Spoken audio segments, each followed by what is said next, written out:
Naam, mtazamaji mpendwa wa Jugo, niko hapa na kaka ambaye atatuambia tafakari yake siku hii ya leo wakati wa masherehekeo haya ya miaka 10 ya Mtakatifu Don Bosco, Chuo cha Taifa cha Usafirishaji NIT. Kaka, tumsifu Yesu Kristo. Milele amina. Habari ya uzima? Salama sana. Tuambie sasa kwa faida ya mtazamaji, wewe ni nani na unafanya nini hapa katika kwaya hii ya Mtakatifu Don Bosco NIT?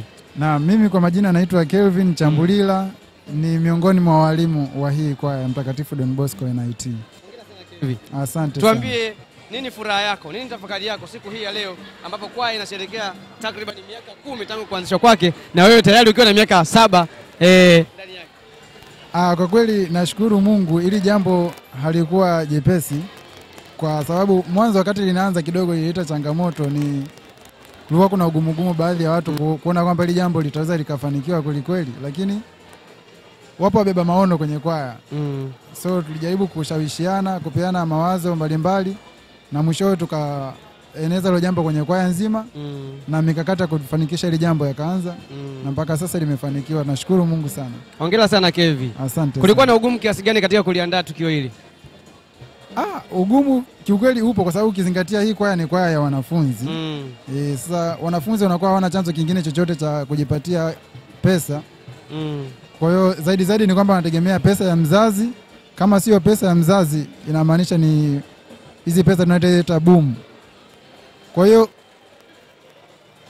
mambo ya kusema kwamba tumchangishe kila mwanakwaya 50,000 inakuwa ni changamoto, lakini watu wana moyo wa kutoa, kwamba kutoa ni moyo si utajiri. Kwa hiyo pamoja na hizo changamoto zote za kiuchumi, wanakwaya walijitahidi wakatoa pesa zao na jambo likiwa. Wewe ni mwalimu, unafundisha kwaya hii na ni kwaya ya vijana.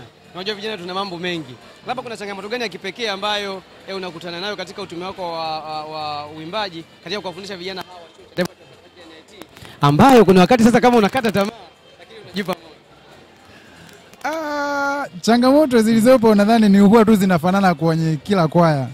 So ni kama ukasema kwamba uache kwaya hii kwa sababu ya hizi changamoto uende kwenye kwaya nyingine, changamoto ni zile utaacha kila kwaya.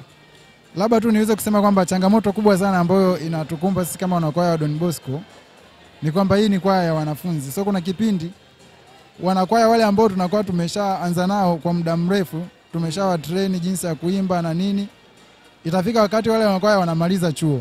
Sasa wakimaliza chuo zinaanza harakati za maisha ambapo kila mmoja hapa anatafuta ugali wake. Kwa hiyo kuna watu ambao wataondoka nje ya Dar es Salaam. Kuna wengine changamoto mbalimbali ambazo zitafanya waache kwaya. Lakini pia changamoto ya pili ni kwamba tutakuwa tunapokea mwaka unaofuata ile mwezi wa 11 tunapokea wanakwaya wapya. Sasa kile kipindi ni kwamba tena ni kama unaanza upya.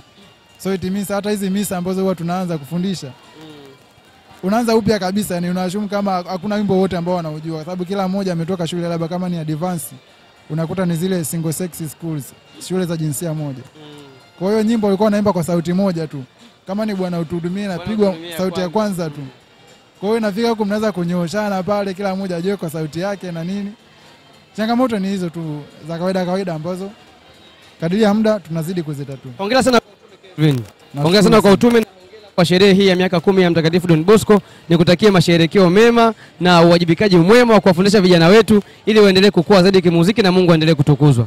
Amina sana. Asante sana. Asante sana.